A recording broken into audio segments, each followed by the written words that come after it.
How to add a domain alias to your account in Plesk. This demo assumes you've already logged into Plesk. Now let's learn how to add a domain alias. Click the Add New Domain Alias button. Enter the domain alias name you want to create. If you have more than one domain in your account, choose the domain you want this new domain alias to point to.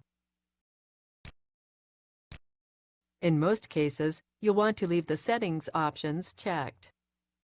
When ready, click OK. That's it. The new domain alias has been created, and you can manage it from here. Removing domain aliases is just as easy. This is the end of the tutorial. You now know how to add a domain alias to your account in Plesk.